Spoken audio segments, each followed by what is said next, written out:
When we were filming Inspired, we didn't know what kind of reactions we were going to get from people. The reactions that we got far surpassed our wildest dreams. To me, Inspired was not a film. Inspired was a revolution.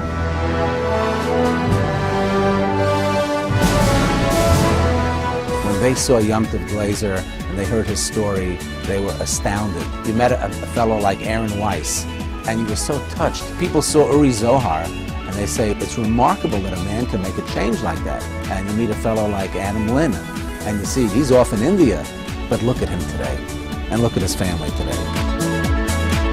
And look at all the people that you saw in that film, and they said, these are remarkable people. I can have a hand in helping people like that and make a difference.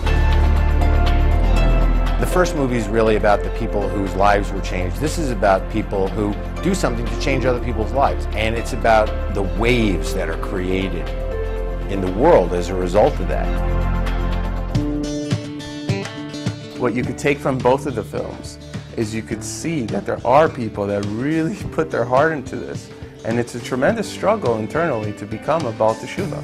And when you have an environment that is going to be accepting no matter what level you're at, you know, that's what's inspiring. And the people in this film show you that. I think at the end of the day, what was consistent in the first and second movie is that both of them are really about assimilation. What's happening to the Jewish people right now? The only way that we're really going to have a tshuva movement if everybody sees this as his own personal opportunity. It's great to be entertained, to feel all that wonderful emotion, but it's got to get translated into doing something, because there's something very serious going on out there. We've got to do something about it. That's what this film's about.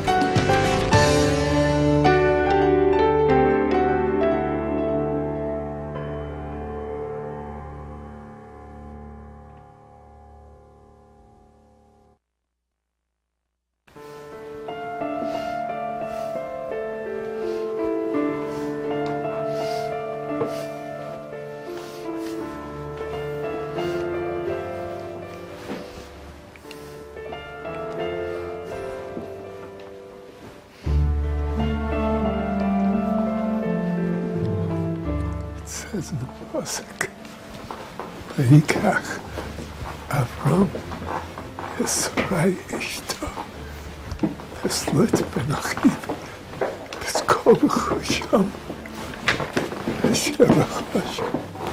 So Rashi says, V'she'asu b'chorai Shichnisam Tachas Kanfei V'shechina Abraham Mekaris HaNashim, Sarah Mekaris HaNashim, Malalim HaKos, Kilos.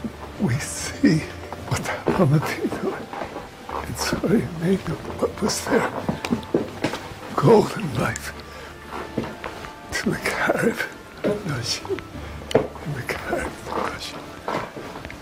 And it's considered Kilos. They made them the tachlis to Mekarev Eden Hashem Yisborach Achnisam Taras Kanfei. But there's a number of ways to achieve this. One is to say over the name of the Kedusha that the person wants to have a shipware on somebody else. The best way of doing that is filling himself up like a glass. So you fill it up so that overflows. Then it's mashpia on the people in the surroundings. As much as we can fill up ourselves and tear in Yerushalayim, and the overflowing tear in Yerushalayim. That's the best way to achieve to be machnis the world tachas Kanfei. Hashem should help all the Messiah people. Tziyat Shmaya. And we should mamshich some kind of shame Shema.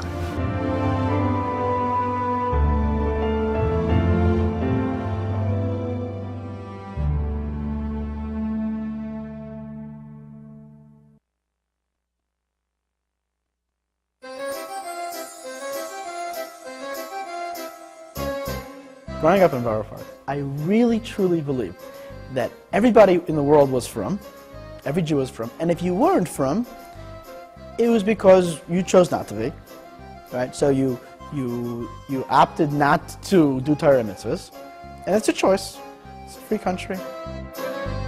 I didn't realize that the 90% of the Jews in the world that aren't from not only are not malicious, and not only are not lahachas, they truly have no idea what you're talking about. They have no idea of what the Torah says. Not that they are not keeping the Torah, they don't know what the Torah is. They have no idea what you're, when you say a mitzvah and you don't drive on Shabbos, if they even heard that there are some Jews that don't drive on Shabbos, they certainly think those people maybe live in a ghetto somewhere.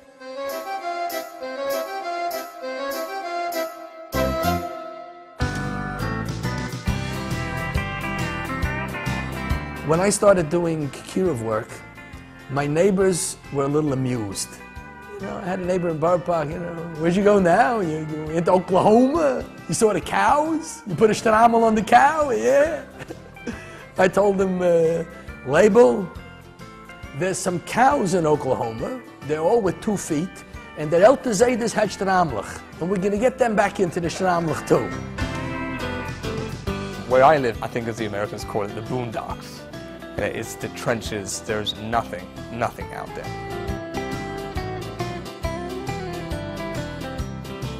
I never imagined what secular could mean until I landed in Plano, Texas. There's absolutely no vestige of Judaism for miles around. I got the name rabbi when I moved here. I'm just like, I'm a regular yeshiva bacher until then, and then I became a rabbi when I moved here. The fellow stuck his head out the window and said, Rabbi, I want to start putting on tefillin. And these are the tefillin that I bought for my son at his bar mitzvah 12 years ago. And he told me, Rabbi, don't worry, they haven't been used since then. They're not even asking you for Torah. Until you come into their lives, they're happily sailing through it. It's work, it's the kids, it's carpool, it's tennis practice, and that's life. They don't even realize they're missing something. People always ask, what was it like, you know, coming from Yerushalayim? And obviously it was a great culture shock. We didn't even have the benefit of any sort of formal kiruv training. City after city after city has been changed. You have Cincinnati, and you have Columbus, and you have Pittsburgh, and Phoenix, and then they open a branch in Scottsdale, and they go down to Tucson, Seattle, and Edmonton, and you name it. Even in Las Vegas, that has 100,000 Jews in Las Vegas. They're looking to open up a kollel, because how can you have 100,000 Jews without a kollel? And just again, each of these cities, one after the other, really is changing the whole paradigm of the whole city, and really is changing the whole way that America is going to look.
Where America is right now in terms of assimilation, we are the edge of the cliff. And we don't have the next 100 years to get our act together. We don't. We have 20 years. Within 20 years, the assimilation and the intermarriage rate will be such that more than half of the Jews that are alive today will no longer be Jewish. Klal Yisrael's bleeding out there in the suburbs, as if Haman had a decree he was going to destroy the Jewish people. That would be a strategy to try to wake people up to realize what's happening. The next 40 years, we're supposed to lose 4 million Jews in America, which really means that's 100,000 Jews a year. Which means the hour that we're sitting here and talking, that's another 20 Jews that just disappear. I'm talking about when my father was in Auschwitz, and he would stand there saying Tehillim instead of breaking the rocks in the field. And one of the German guards would brutally beat him. And he'd say to my father, "Who are you praying to? There's no God out there. And soon there will be no Jews in the world." You know why? We Germans, we're taking care of the Jews in Europe.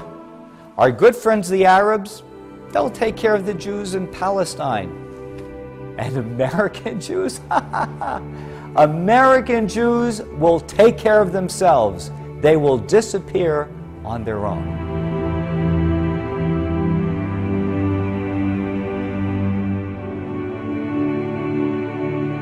You know, the Chofetz Chaim says in Chomas Hadas, he says, you'll go down the street and you see a guy drowning. You're going to go in and save him. You don't know how to swim. Oh, it's a poor guy, he drowns. But if every day you go and you see people drowning, then you have an obligation to learn how to swim. And if you're afraid of water and you can't learn how to swim, you have an obligation to hire lifeguards. The average Hamisha person wants to do Kiruv and knows Kiruv is important. The missing piece is they think they can't do it. And I say, you can do it because I'm the standard person. I wasn't the Baal Tshuva, so I didn't grow up with that. I grew up in the regular circles like everybody else, and I never lived out of town. And I don't have, therefore, some special tools to know how to talk to somebody. But I just try to be natural, try to be myself, try to be pleasant, and try and make that one step to initiate something. That's all. Frum people sometimes take their religion for granted. They grew up in it, and all their lives they're living in a very isolated community, and they don't even realize that other people are so interested in what they're doing every day. I walked into this Beis Medrash. You had graduates of UCLA, University of Toronto, all the best universities. I saw tremendous idealism in that Beis Medrash. When I got home really excited, my wife said, "Oh no, you know, you're going to go into this and you're going to bring people home. They're going to start asking questions. I don't know the answers. They're going to attack me. Forget it." So I said, "Look, let me bring home a couple of guys from the Beis Medrash, and then you decide." So I brought home one after another of these young men that all they wanted was just a Shabbos, a nice meal with a mishpacha, and she was so taken by what she saw.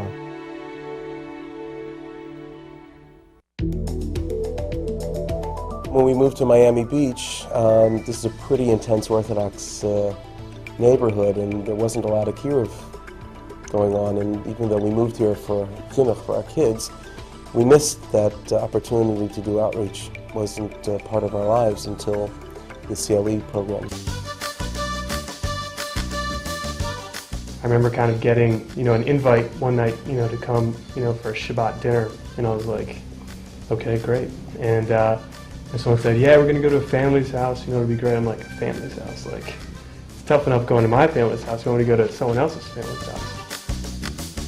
When I started davening on a Friday night one time, and everyone was singing L'Chadodi, and everyone stood up, and I followed everybody else, and they turned around, and I was in the back row. I just remember like, oh my gosh, like they found me out.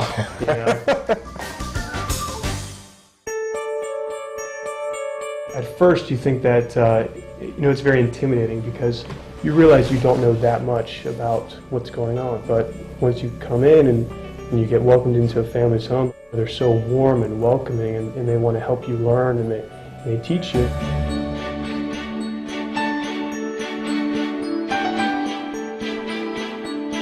I had a different way than Stefan of confronting the not knowing prayers. I just came extraordinarily late for davening, and got here about 5 minutes before dinner started. Josh is into creative solutions. Kiruv can be as intense as having 20 people around your table on a Friday night, or as simple as going and get a yarmulke for somebody, going up and saying, hi, how are you? A lot of secular Jews are intimidated by people who are observant because they think that they're going to look down on them. So I think one of the best things you can do is just be warm. You go to a family's home like the Goldwassers and you see the beauty and the warmth. I don't think that words necessarily need to be said. The actions speak louder than that. It's really, we have to love every Jew. And it's really, and it's our chayes, it's our responsibility. The first time that we come for a Shabbos meal for Rabbi Epstein, we come over there and, you're expecting this rabbi and we're really concerned how the household will be nice and quiet and whatever it is. We walked in there, here he is, a baby in his hand, he's in his tzitzits all hanging out, he's in a vacuum cleaner on the other hand. I said, this is real people. I mean, this is, not only they have great stories, but they're real people. Then we end up having the Shabbos meal, and the whole environment of the family, of the Shabbos, of the community, because we weren't part of the whatever, and we said, it just didn't take too many times when we said, this is what we want. In 1960, I was 30 years old. My father taught me Pirkei Avos, And Pirkei Avos says, B'mkom she'ein anoshim yishtadel liyosesh. If there's nobody else doing the job, you've got to do it. And the first time I started yeshiva in 1966, people would point with a finger, there goes Noach, the crackpot, the Meshuggah, he thinks you can teach secular people Torah. It was so far away, I went to Rabbi Lezer Yul and I wanted permission from him. It was in the Mir in Yerushalayim. I'm making yeshiva in Yerushalayim. So he says, what do you want to do, Noach? So I told him, I want to take secular people. What do you mean secular? Chilonim? Why would they want to learn? Because I'll show them the beauty of Torah. But they don't want to keep mitzvahs. I'm going back and forth. Finally, he gets the message. He says, Noach, ich verstehe, was du willst. I understand what you want to do. Du willst machen a Fabrik für Bali Tshuva. You want to make a factory and turn people, take them in one sense, and out the other end, Bali Tshuva. It's Meshuggah geworden. Lezer Yul tells me I'm crazy, So I said, Rebbe, we say, Teira, Tziva, Lanu, Moshe, Neiro, Shor, Kilos, Yaakov. Aber Tikra, Moshe, Morosa, Kilos, Yaakov. If I introduce a Chiloni to his fiancée, will he leave me? Will he leave me? He says, if you believe that, you'll succeed. So I got a broker.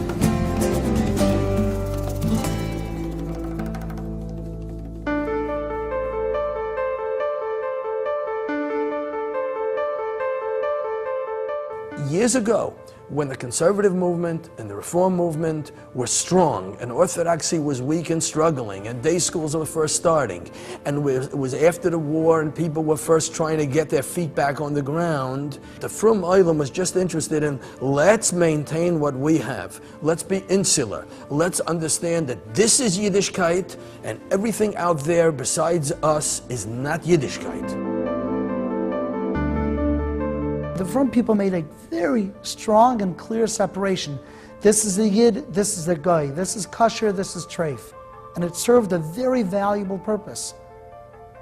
And we're only around today as From Yidden because of those steps that were taken. But today, Frumkeit is much more accepted. It's much stronger. All one has to do is go to the Madison Square Garden for the Siyam Hashas to know that we've arrived. And tonight we gather for the purpose of L'hoidos, L'halel, L'shabeach, L'foel, L'roimeim, L'hadel, L'natseach, L'vorech, L'aleu, L'kales. The matzav today is, Baruch Hashem, the From Olam is strong, the From Olam Bli Ayin Hara is growing, the Hamish Olam is matzliach, and out there are no longer the antagonists and the Bundists and the Yudishists and the Zionists and the this and this and that. Out there is just plain Yidden that hardly know they are a Yid. How many times do I sit on an airplane and I get the bag of peanuts, and I'm looking, and somebody next to me says, "Oh, you're looking for the OU. Look over there behind this, there, and there's the OU over there." And what they're really trying to tell me is, not look at the bag of peanuts, there's an OU. They're really trying to tell me, look over here in my seat, I'm here, I'm a Yid too. I might not always look for the OU like you, but really I'm in the same ballpark as you are.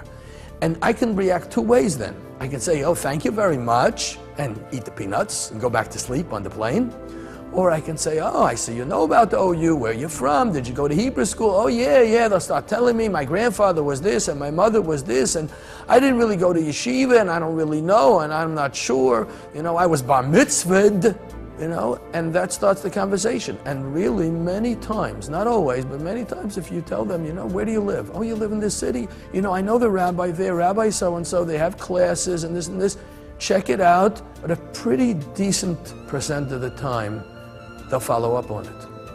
And that if it's 1 out of 5 or 1 out of 6, just from a conversation on an airplane. You have to be really on the lookout. Very often a person will have a necklace and it'll have a Magen David on it. It'll have a Chai on it. It'll have a Chamsa on it. That's a signal. And the signal usually is the person saying, "Hey, I'm Jewish. What are you going to do about it?"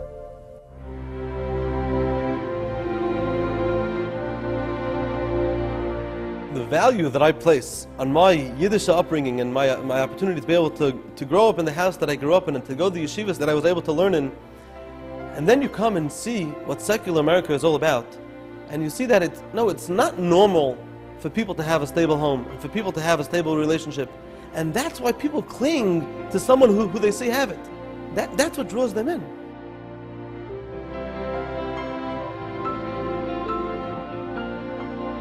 What's the meaning? You're working, you're successful, you're making a lot of money. What's the meaning?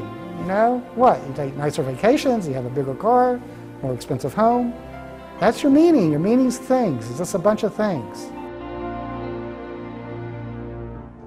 It was a tremendous thing. Rabbi Tisyahu Solomon, the Mashgiach in Lakewood, he was here for Shabbos, and he was talking about all the Yiddish Adayus and how things go from generation to generation, and the way he speaks with such a power. And he turned to the audience and he said, we always have to learn from our Babis and our Zaydis how exactly the Hadracha that we have to have and the Hashkafa that we have.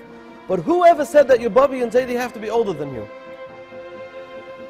And I know exactly what he meant, and that because we are their Babis and Zaydis. These were Bayam, and their attitude and their approach to life. They're coming in their early 20s, mid-20s. They're advising 40, 50, 60-year-old adults. Successful professionals are going them for advice. And the rabbis told me, Richard, if you don't teach your kids your values, somebody else is going to teach them theirs. And so true that is. That's the values that we had. And they weren't bad values. They'd be good quality people and work hard, but those values are very westernized. They're dying for meaning. Everybody needs meaning. They're thirsty. You say, good Shabbos to somebody, and he says, "Oh yeah, good Shabbos to you." They're just afraid you're judging them, yeah? Invite them to a sukkah. they're fascinated, as long as you're not threatening to them. Yeah? Fell in my shul. Very successful, mid-30s, making money as fast as he can imagine. Brilliant guy, and everywhere he turns he sees a deal, and he's making big money. Pulls into my driveway one day with his brand new little Porsche Boxster. You know, my son goes out in the driveway, looks at the Boxster, loves this Boxster. The guy comes into my house, and he comes into, I said, come on, it's Sukkot, Chol Hamoed Sukkot, come into the Sukkah. So I bring out my little Esrog, and you know, he puts on his yarmulke, and I called my son, the one who's admiring the Boxster, call him over, I said, here, show so-and-so how to bench the little Esrog. So my son shows him, takes the little esrog, turns it upside down, hold it like this, right hand, left hand. The guy says, wow, how old are you? My son says he's 8. He says, you're 8? And you know that whole bracha by heart? And you know how to do all this? He says, you're amazing. So I said to my son, he's got the Boxster. He's got all the money. He's got everything. You know what he was amazed at? You know how to make a bracha.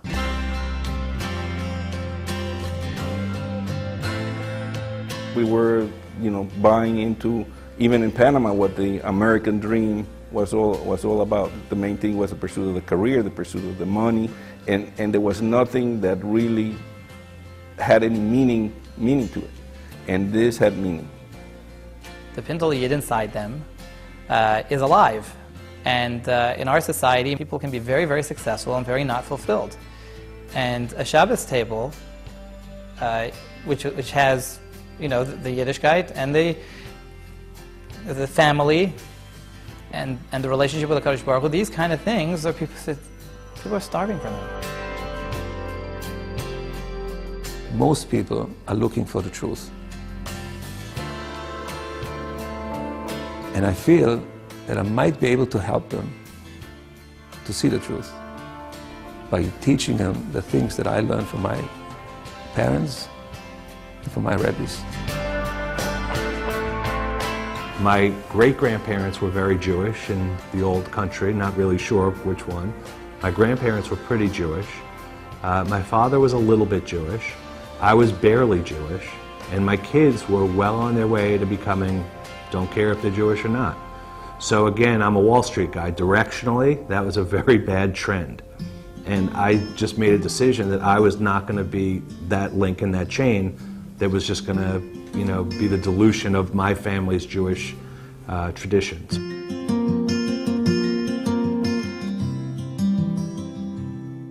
You're afraid to talk to your friend, but a stranger. What you don't know is he is longing to be talked to just the right way. They're ready, they're waiting. They're not looking for science and philosophy. They're looking for the plain, poshut, straight, hamish feeling of Shabbos, Kedusha, Torah, his oiris, his lahavos. The same way a Chassidish Yid or a yeshivish person can have a cheshik and a hasmoda and an interest and a faganigant in Shabbos, the same way the kid in Kedusha Shabbos, but something's touching him. He feels something. It's something Shabbos did. In the non-religious world, we're losing our children. We're losing them. The kids don't know what to do. They're going to drugs or to relationships they shouldn't get involved in. It's one thing observance, lifestyle has brought us, a clear path on the way to raise our family and our kids. A young couple drove up to our house on Motzei Shabbos, and the fellow said, Rabbi, I'm wearing my yarmulke and my tzitzis. So I say, great, Andre, that's tremendous. And then he goes on and tells me, Rabbi, I'm wearing it because of you. I said, I never told him to do that. Then he says, Rabbi, I see that's what you do, and I know it's important to you, so I want to do it too. And I'm doing it not because you told me, but because I see that you have a simchas achayim from the things that you do, so I want to adopt as much as I can in my life as you in your life. People are emulating us, so to speak. Who am I? You know who I am? I'm someone who learned in yeshiva. I learned in yeshiva for 25 years. We have the guidance of the Gedolim. Baruch Hashem, the Gedolim throughout the world answer our calls. And if not for Rapil David, I would have left Dallas a long time ago. Last year, we took a trip of 60 Bali Tshuva. We took them to the Siyum HaShas. The Siyum HaShas was on a Tuesday, so instead of coming on Tuesday morning, we came Erev Shabbos. And we spent the Shabbos in Chaim Berlin. We spent the Shabbos in the yeshiva. We ate in the yeshiva, we stayed by the Younger Light in the yeshiva, and it was a marvelous opportunity for everybody. So much so that this past year in Hanukkah time, there was a young couple that had off, and they said, Rabbi, we want to go spend Shabbos and we want to go spend time in yeshiva. So I set him up with one of my chavrusas. So think, David Lifshitz from Dallas, Texas, was learning with Pinchas Menachem Fruchthandler in the Chaim Berlin Medrash for 2 mornings in the middle of December this past year. And both of them gained tremendously from it. And the Chava shop that was created is forged forever.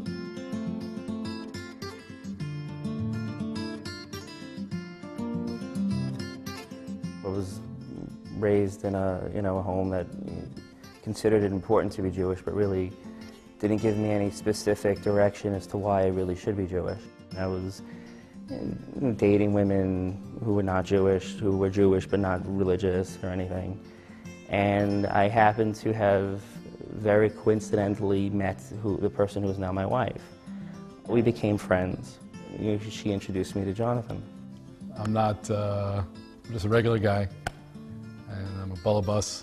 I didn't have any kiruv training, and they didn't prep me beforehand, and we didn't have mentor classes. Well, we would meet anywhere from 1 to 2 times a week, and we would go over generally a portion of Chumash. These are very much lessons of life. And Jonathan made them very much alive for me. And seeing him with his fiancée at the time, was a tremendous influence on me as to how I proceeded. Here he is, he's Shomer Shabbos and his family, and it's the very fabric of his life. That's who he is today. He's a frum Jew. I gave him a gift before my wedding, as I did with all members of my wedding party. I think it was a Haggadah that I wrote an inscription in, and I told him I absolutely would not be where I am today, getting married and religious, if it were not for him. Dear John, I give you this Haggadah with my most sincere thanks for being my usher, chavrusa, advisor, and friend. A little less than a year ago, I met you in Lincoln Square, and you yelled at me for not wearing yarmulke. Then I told you I don't wear tefillin, and I'm sure you thought I was hopeless.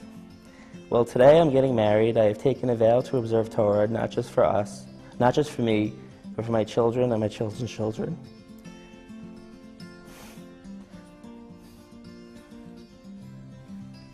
So on behalf of them and myself, I offer you my deepest thanks. And I only hope that you, Myra, and all of your children attend my children's wedding. Debbie and I love you both, and Myra, and we hope you're a part of our futures. Hashem just wants us to try. That's all he wants us to do. So we both tried, and Baruch Hashem, successful.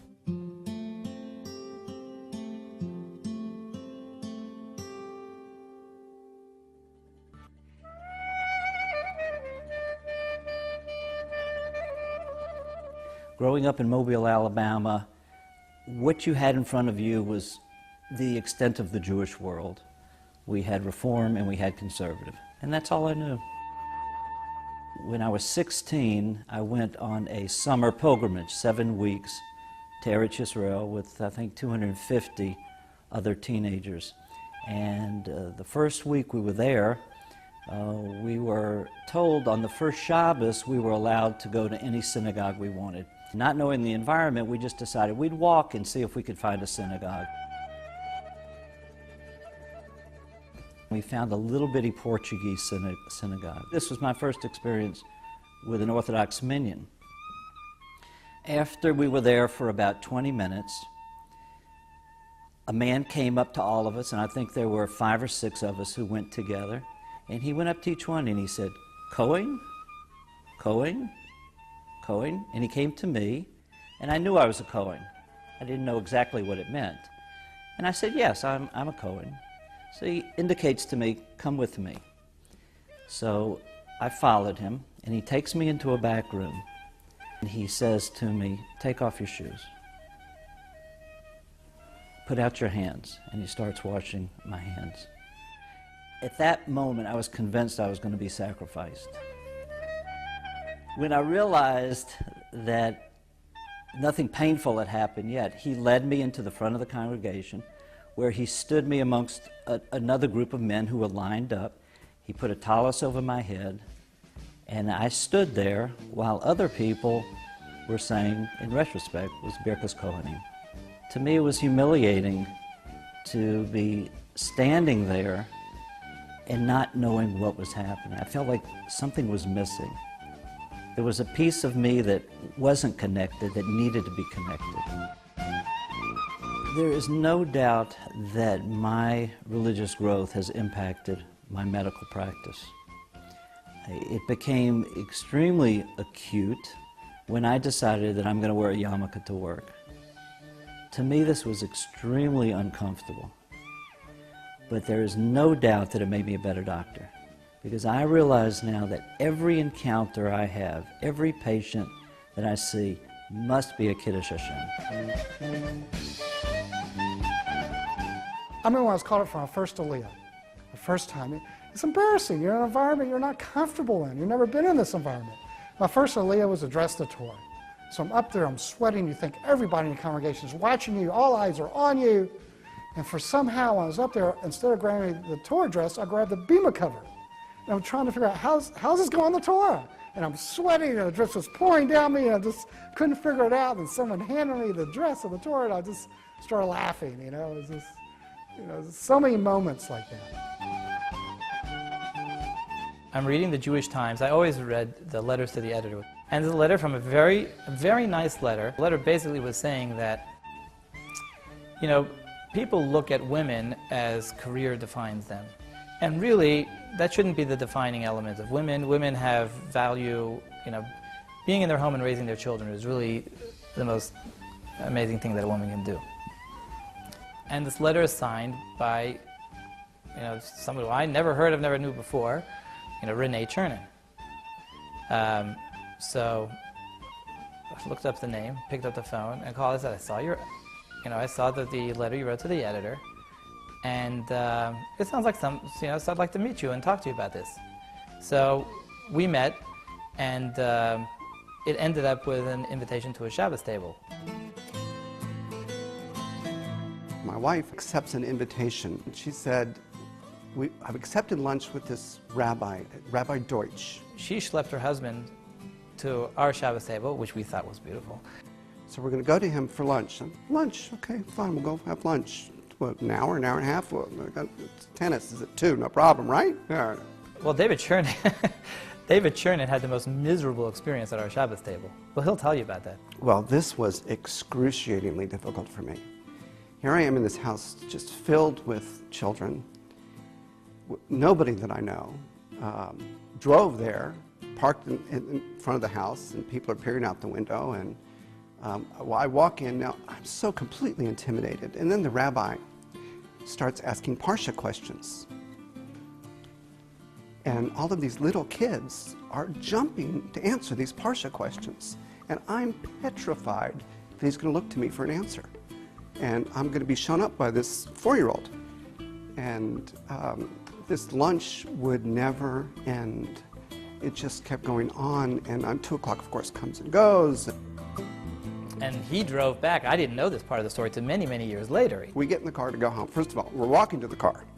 My 2 little girls in like 2nd and 3rd grade.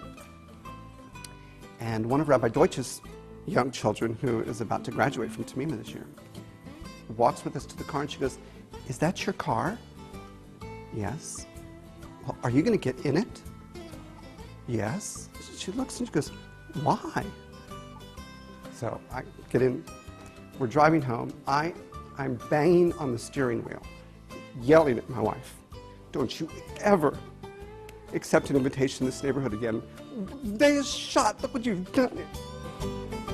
I think it was 2 weeks later, we were at the Halperns for lunch. gripping the steering wheel, said, "Don't you ever do that to me again." Right? He was the president of the day school just a few years later. He's learning Gemara with me. He learns Daf Yomi, and he's learning Gemara in my shir every day.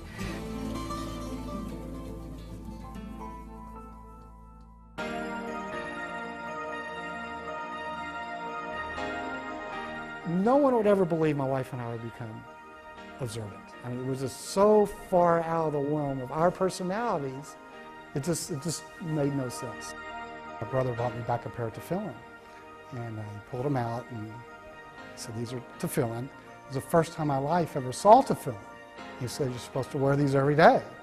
And I remember literally saying, "No, thank you. I don't think so." And I felt bad. He was just crushed. And my father died in November of '93. And when he died, that's when I started asking questions. And when I really needed, I think, my religion, I felt like it wasn't there. I just felt like, I was bar mitzvahed. I grew up, in temple and doing everything we're supposed to do. As a matter of fact, in Fort Worth, they would read the Torah on Friday nights because they didn't have Saturday services. And so when I started going to services, I never understood why they didn't read the Torah Friday night. I just didn't know. And so when I really needed the foundation to lean on to kind of get me through a difficult time, it wasn't there. And so I started asking questions and wanting to learn, and that's when I met with Hillel and started attending classes. Actually went through a discovery program. That was the first introduction my wife and I had. We both were successful professionals. Our Saturdays were typically ice skating lessons or soccer games, where one of us would be at the office, the other wouldn't, or we both would be. And we're just all over the place. But we saw as we started going to these Shomer Shabbos homes, we saw something special, especially from the Rebbeim, the homes we went to, and with the relationship they had with their children and their spouse. Eventually became Shomer Shabbos and kosher, and it was just a great journey, very, very special journey. I have a wife I love very much, I'm so proud of. She's a successful attorney. She's a partner. She's 21 years at the largest law firm in Dallas. And for her to become Shomer Shabbos and kosher in her career, what a special thing that is. And the commitment she's done, and have 4 children as a partner in a major law firm, special. It was my wife that really got the ball rolling. I remember one Friday night, it was before the Friday night, but Renee said to me, "I want to make this Friday night Shabbos. I want it to be Shabbos." Fine. What does that mean? Well, I don't want us to watch television. I don't want to turn on any lights or, just fine. So I had no idea what I was getting myself into. And Renee made this just absolutely beautiful meal. It started off with this chicken soup that I long for to this day. And I made the mistake, or the unmistake, of saying to Renee, "If you make this chicken soup every Friday night, we can make every Friday night Shabbos."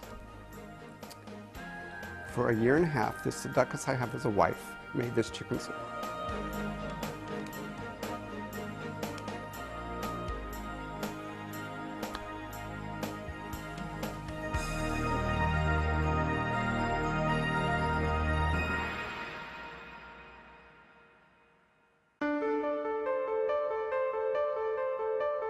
Kiruv can be done if someone wants to do it anywhere.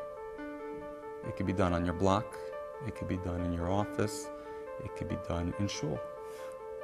It could be done at the restaurant, it could be done on the subway, it could be done at the bus stop. If you know that someone is Jewish, you got yourself a potential client. I can't tell you how many people in Dallas are from today, because every single Shabbos we would walk by the house and they were outside on the front lawn playing baseball, and we say, "Good Shabbos," and after a couple of months they would start responding, "Good Shabbos." They didn't know what they were talking about, but they said Good Shabbos. And as time went on, they said, "Oh, you want to come over for a Kiddush? Oh, come, we're having Shabbos party now, bring the kids over." Okay, the kids came for Shabbos party. "Well, why do you have Shabbos party today? Why do you give the kids so many treats?" "Well, today's a very special day. Let me tell you all about it." And 3 hours later, when they're sitting there for Havdalah, wow, this is tremendous. This is amazing. You know what? We do this every single week. No way. I'm running my Shabbos table the way I would if nobody would show up. They are seeing the authentic Jewish Shabbos meal. Show them the product. The product is your Shabbos table. The product is your 6 children sitting around the table singing Zmiros. And if you're proud of that, then that's all you have to show them. And the rest will be internalized. I know one fellow who, on the bottom of his email, he has a signature, whatever his name, his title, his company, and on the bottom it says, check out Shabbos at aish.com/whatever it is. I don't remember exactly what it is. And that's part of his signature. So when he sends out an email to whoever, if they're interested, they'll check it out.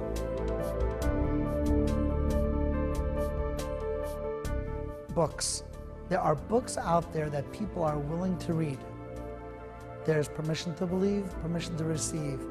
There's On Judaism by Rabbi Feldman. There's the many Rabbi Akiva Tatz books. Rabbi Becher just wrote a book. There's Living Up to the Truth by Rabbi Gottlieb. The existence of ArtScroll, the whole Feldheim library, is a kiruv endeavor. It's reaching out to people and trying to explain to them why, to make it easier, to provide the tools. I'm one of those guys who's uncomfortable meeting new people because what am I going to say, what am I going to do, etc. Right? But if all you do is when you meet a new person is find out a little bit about them, and someone's interested, they see someone's interested in just engaging them, and goodness gracious, an Orthodox Jew is interested in engaging me, or a rabbi is interested in engaging, having a dialogue with me. That's it, you've broken the ice. How many of us go through parenting training courses before we have children? None. But yet, there's nothing more intricate and complicated and complex than raising a healthy, stabilized child. Why is that? It's just be who you are. It's meeting people for coffee on a regular basis, going out to dinner with them, working out with them, taking walks, having them over to the house. It's much more about one-on-one. The Ahavta l'reacha kamocha, Avas Yisrael. It doesn't say that a person has to only love someone if he has a beard, if he has payas, if he has a yarmulke. There's Avas Yisrael, love your fellow Jew sincerely. And if you could be sincere about it, then you have to have no training at all. The Torah sells itself. I work as a systems analyst in my spare time. That's Monday through Friday, 9 to 5 on a good week. And there are many Jews in my company. Most of them have nothing to do with anything of Torah and mitzvahs whatsoever. But they actually do have a real deep respect and almost a little bit of an awe of somebody that looks like me. They have a little bit of trepidation. The person looks so different than them, they're afraid to approach them. But really there's a respect, and they'd even like to have a connection, and they'd even like to have a recognition that they're also Jewish. Many, many people have sat around my table and told me, said, Rabbi, I can't believe I'm sitting in the house of a religious Jew, enjoying myself on a Shabbos. On a Friday night, instead of playing cards with a bunch of guys in a bar, I'm sitting at a Shabbos table with a rabbi, with a frum person who loves Yiddishkeit, and his kids are here answering the questions on the Parsha. I can't believe it. And then we usually make another l'chaim and we go on. One of the classes I'm giving is a Gemara class that I give on a Sunday morning, and I've been giving that class for the last 13 years. So there are people that are going to that class who 13 years ago never saw the inside of a Gemara, never knew what a Gemara was. And now are good learners. People we've finished many Masechtas. We finished Masechtas Beitza, we finished Gittin, we finished Makis, and we finished Baba Kama. I mean, these are Masechtas that are difficult Masechtas that people, some yeshiva students, may be proud to have finished this many Masechtas. And these are just regular Balabatim. I was going to be finishing up my years in Kail. And my plan was to go into real estate, insurance, hopefully get to the point where could learn half a day and work half a day and be hopefully some type of askin.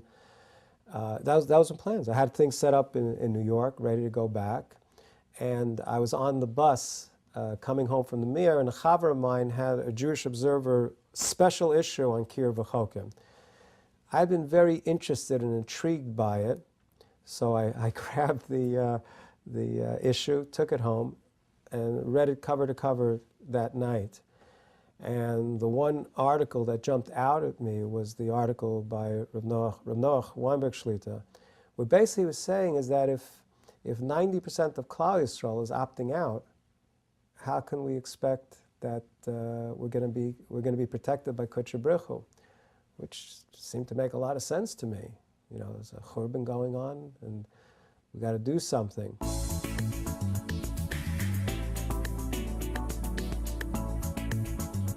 We do have an obligation to love each and every one of our fellow Jews. Ve'ahavta l'recha kamecha doesn't say ve'ahavta l'recha kamecha to a frum Jew. If you really love somebody, you could talk Greek. It won't make a difference. If they know you love them and you care about them because they're a fellow Yid. A Yid is a Yid is a Yid is a Yid. And they could be Lubavitch, they could be Satmar, they could be Breslov, they could be Litvish, they could be Ashkenaz, Sfard, or they could be wearing ripped jeans and a t-shirt and have pink hair. But a Yid is a Yid is a Yid is a Yid. What you want to do when you meet with people for an hour for lunch is talk for about 5% of the time, okay, and get them talking for 95% of the time.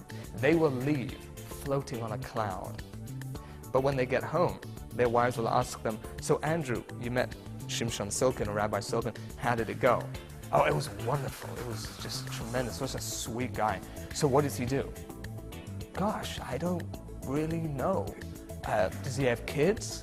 Boy, I didn't really ask it. And they suddenly realize, they know nothing about you. That's your sign that you've succeeded. You have to get them talking. And eventually you say, let's meet for coffee. How about we study some Jewish history? And then it's Jewish philosophy, and then you actually open the Chumash. Nobody has all the answers. I mean, you can speak to the biggest Rabbanim in the world, and they, I'll get back to you. And they also have to look in Sfarim, and they have to speak to their Rabbanim, and there's nothing wrong with that. If you don't know something, say you don't know. If anything, it gives them confidence that here's somebody who's trying to relate to them on an honest level.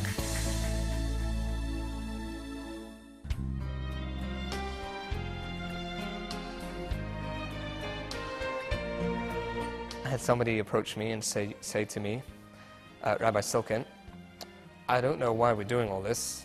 I don't believe in God. I don't believe in God. So, that's it. Game over. What would you say to that? Here's what I said to him. I said to him, neither do I. And he was checking his surroundings. Rabbi Silkin, right? And this is data, and this is what you do, and I presume you pray. And I said to him something that I learned from one of my teachers. I said to him, what is God? Who have you studied? What do you know? Have you studied Maimonides? He says to me, who? Luzzatto, contemporary philosophers, Rav Dessler, Footner. Nothing. Nothing. Some of the more well-known worldly philosophers, Aristotle, Plato, Socrates. Nothing. I said to him, you don't not believe in God. It's just you have no idea what you mean when you say the word God. I said, the God that you don't believe in, I don't believe in either. Come into my life. Let me show you how I perceive what God means to the world.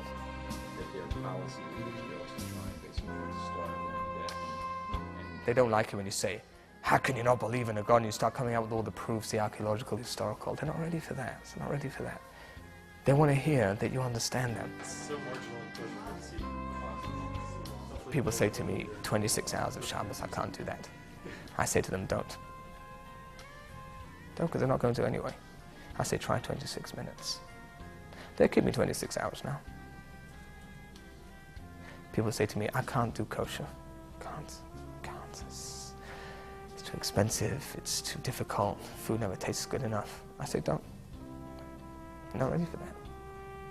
Right? Like Rav Dessler says, you can't fight your bechira, you can't fight that war that's way out in Berlin when you're still in Paris. Try it once a month on a Tuesday night. Or here's a good one. You're doing Friday night Shabbat dinner now because of all our discussions. Make the Friday night Shabbat dinner, make that kosher. Make that kosher.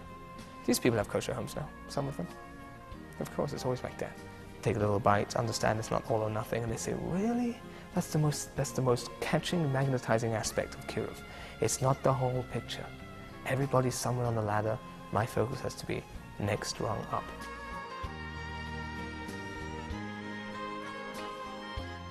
I was working in the public schools, and I had a kid come up to me after Pesach, and they were so proud of themselves. And they said, you know what? I went to McDonald's over Passover, and I didn't eat the bread.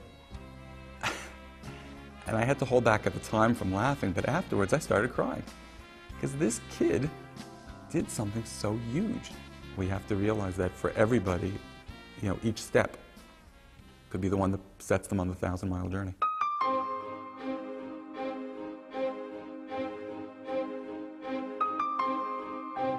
From the Baal Tshuva's questions, you sharpen your own understanding of Yiddishkeit.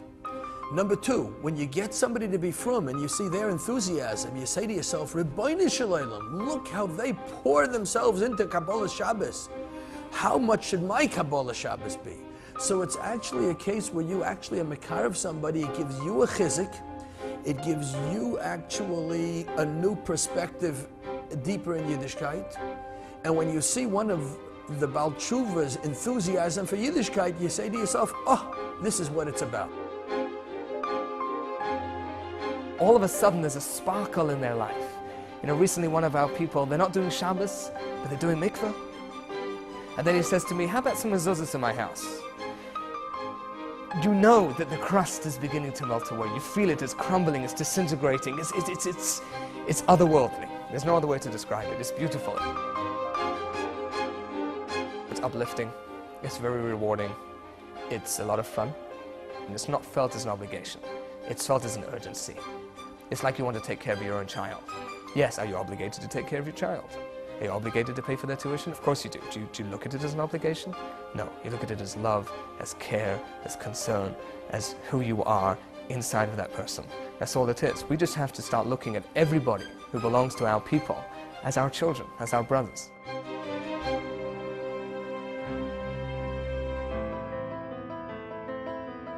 The certain mitzvahs are outside our control. So if a Yid after 120 years comes up to Shemayim and they say, why didn't you make a pidyon haben? He's going to say, what do you mean? My firstborn was a girl. Okay. Why didn't you do mitzvahs shikha? The Eibishter didn't make me forget anything in my field.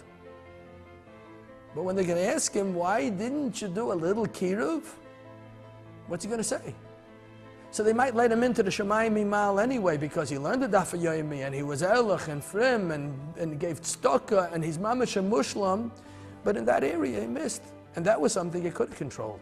That was something that could have been done. And it can be done on any kind of basis. It can be done like tefillin every day. It can be done like Shabbos once a week. It can be done like Yom Tov once a year. It can be done like Yovel once in a half a century. But Chach Ein Mol, at least one time? Every person should go to sleep at night and say, what have I done for Klal Yisrael today? And they should get up in the morning and say, I have this and this and this and this to do, and I have this learning that I want to cover, and this job that I need to do. But what am I going to do for my people today?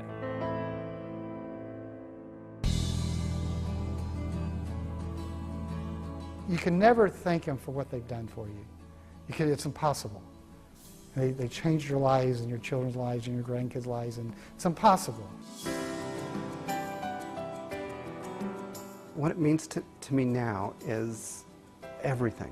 It's that there is such a much more grand life out there once you understand the gifts that God has given you.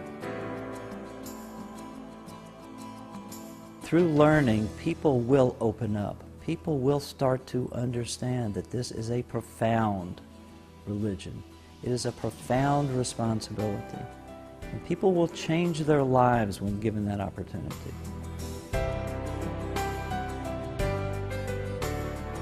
God forbid, it will be my time to go, I would say I've had a life that I do not regret having, even if it would be today. You not only changed their lives, you changed their family and their children after them. And so I believe that after we're gone from this world, those are gifts that will keep on giving.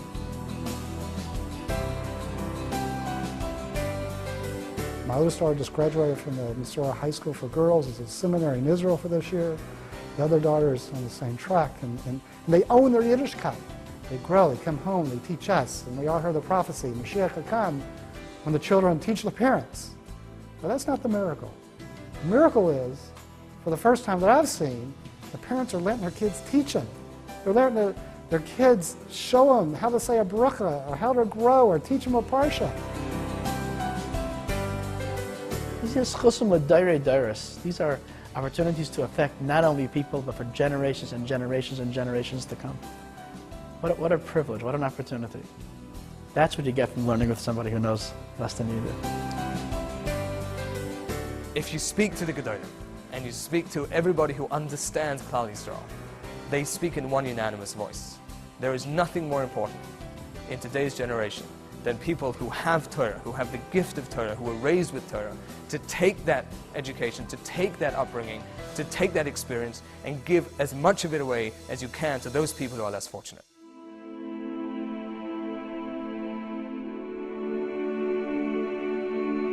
Now on the campuses, there was supposed to be 400,000 Jews. Now they say there's 200,000 Jews. We're shrinking. It's do or die. The Jewish people is disappearing. It's not a matter of whether this is an opportune time. This is the only time. If it's not now, it's not going to have another chance. This whole group of unaffiliated Jews aren't going to stay unaffiliated for the next generation. For the next generation, they're not going to be Jews. Weiss Mendel was in Hungary, and he sent out messages to the whole world. He made a deal with Eichmann to save Jews, yeah? And they didn't send him the money, and he went back to Eichmann and he bluffed him, and he got out one train and he went back, and he was dealing with life and death, yeah? He failed in the end. He never got discouraged. There's nothing to be discouraged about, man. We have no choice. We gotta fight. We gotta bring back our children. If I were standing on a train platform and people were walking into the train, and these were cattle cars, and the cattle cars were on their way to Auschwitz, and I have the ability to pull people off of that train, I can pull them off. Would I be worried about my honor? Would I be worried about being ashamed? They'll think I'm crazy? No. I would go over and I'd pull them 1, 2, 3, 4. That's how I look at it. And every person who I can pull off of that train is another person who will have life, and his children, and their children, and their children. And if I am silent, I'm just letting them walk on that train. And that's not what Hashem wants. We can't fail. The Almighty is with us. If He helps us, we can't fail. And He wants to. We have a Torah which is beautiful beyond compare. We just have to present it the right way. We have a people who are thirsty for meaning, who are thirsty for truth, who are idealists in every way, who are the most charitable, the most active for the poor. They want truth, they want meaning. We have to do our job. We can't fail if we just make that effort. When you pray to God, what do you say to God? I say, Almighty, I know that you care about this much more than me. I know that you want me to succeed. I know that if you help me, we can change the whole world. I know you want to help me. I know I just have to want it enough. Please help me to want it. to feel this pain the way you feel it, so that you can help me do it. That's what you gotta do.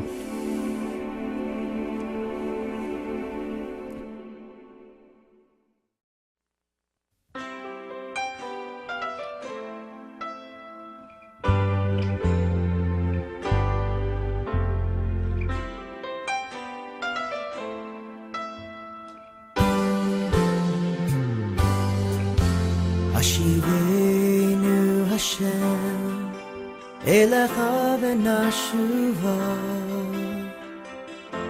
חדש ימינו כקדם.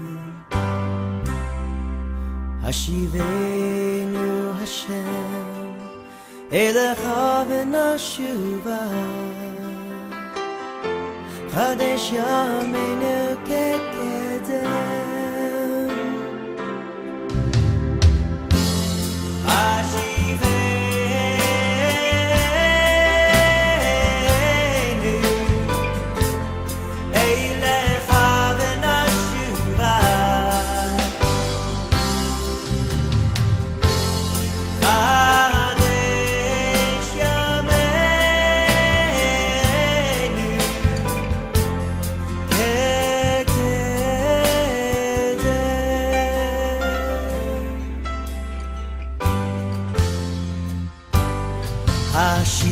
השיבנו השם אליך ונשובה, חדש ימינו כקדם.